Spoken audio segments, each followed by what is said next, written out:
Bonjour Frédéric Saltron. Bonjour. Vous êtes actuellement adjoint du chef du SCL, qui je soupçonne est un laboratoire. Est-ce que vous pouvez nous en dire un peu plus? Alors, c'est un réseau de laboratoires. Ce sont 11 laboratoires sur le territoire national. Et c'est le réseau de laboratoires qui travaille pour la répression des fraudes et pour la douane. Donc votre tuteur, c'est le service des douanes. Alors nous travaillons pour la Direction générale de la concurrence, de la consommation et de la répression des fraudes et pour la douane. Et donc on va analyser tout ce que ces enquêteurs de ces deux services vont prélever, soit à l'entrée du territoire, soit sur le territoire. Donc on est chimiste avant tout. Ah oui, ça ne viendrait pas au premier abord de voir des chimistes exercer dans la douane. On ne voit vraiment pas ça comme activité première. Finalement, en quoi ça consiste, cette activité de chimiste à la douane? C'est vrai qu'a priori, on n'imagine pas de la chimie derrière une enquête douanière. Néanmoins, si je vous explique par exemple d'une saisie de stupéfiants, tout de suite vous pouvez commencer à comprendre que derrière, il va falloir caractériser le produit et dire de quoi il est fait. Et c'est là qu'on intervient sur les saisies douanières et on va mettre en évidence la nature du produit. D'accord. Qui est-ce qui va décider de vous attribuer ces produits-là? Donc on est un service support de la douane en matière de stupéfiants et par exemple on va aller analyser des produits qui sont saisis dans le fret, c'est-à-dire les marchandises qui vont circuler dans les aéroports où la douane exerce une surveillance et ils vont nous demander, c'est à leur demande qu'on va aller analyser des produits, par exemple lorsqu'ils sont inconnus. Lorsque leur test de terrain ne donne pas de réponse, le laboratoire va prendre le relais et on est équipé avec des équipements extrêmement sophistiqués pour mettre en évidence des molécules inconnues. Alors, sans vouloir dévoiler un peu la confidentialité des enquêteurs, vous avez une idée un petit peu de comment procèdent les enquêteurs pour vous alimenter en termes de produits? Alors, un des éléments clés de l'enquête, que ce soit à la douane ou à la répression des fraudes, c'est ce qu'on appelle le ciblage.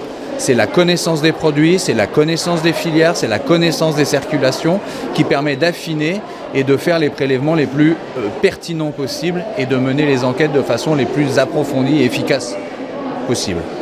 Alors dans les produits que vous avez été amené à analyser, est-ce que vous avez un ou deux exemples vraiment de produits où là vraiment vous avez vraiment trouvé des choses vraiment importantes pour le grand public?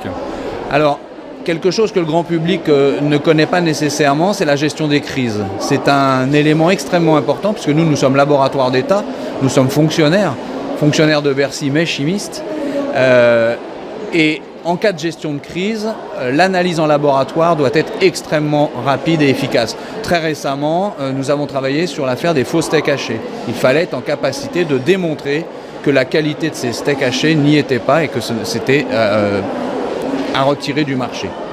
Quand on pense, comme sur l'exemple que vous prenez, on pense plutôt biologie que chimiste. Est-ce que je me trompe là-dessus, ou sur les steaks hachés ou pas? Alors, la frontière entre biologie et chimie, elle est assez ténue, c'est-à-dire que nous, on va plutôt parler de tout ce qui relève de l'hygiène alimentaire et ensuite de la fraude. Tout ce qui est hygiène alimentaire, ça va être des méthodes plutôt de caractérisation qu'on pourrait rapprocher à la biologie, plutôt à la microbiologie, alors que tout ce qui est caractérisation des fraudes, c'est la chimie plus traditionnelle que vous connaissez. D'accord. Et ça vous arrive aussi de travailler avec des organismes privés? Alors nous travaillons exclusivement pour les services de la douane et de la répression des fraudes, un peu pour la Direction générale de l'alimentation du ministère de l'Agriculture, mais avant tout nous travaillons pour la Direction générale de la répression des fraudes et de la douane. Nous allons avoir des contacts avec des interprofessions, parce que c'est important de connaître les produits, et on va avoir également des contacts dans la normalisation internationale. Mais notre activité est essentiellement pour les services de l'État. D'accord. Et pour finir, donc pour conclure un petit peu, quelle est l'importance? J'ai vu tout à l'heure, vous avez parlé de 14 laboratoires, c'est ça? Donc alors, ça fait quel effectif à peu près en termes de ressources?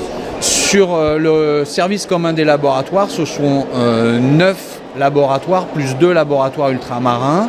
C'est environ 400 personnes et ça travaille sur tous les domaines de l'alimentaire ou du non-alimentaire.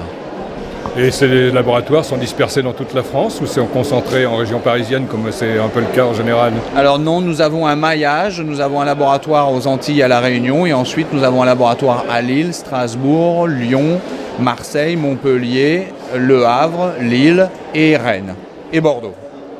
Merci pour toutes ces précisions. C'est vraiment une activité vraiment très très très importante pour la population française et pour celle dont je fais partie. Merci beaucoup, Monsieur Saltron. Je vous remercie.